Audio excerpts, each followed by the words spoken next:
Okay, so I will announce our top 3 in no particular order. Okay, so hindi ito yung pagkakasunod-sunod. Maaaring ang una kong natawag ay ang ating round 2 or round 3 or round 4. Okay, so our first on the top 3, we have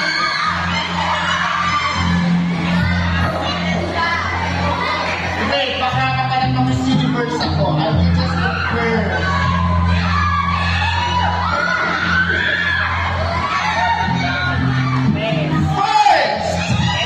We have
Athena.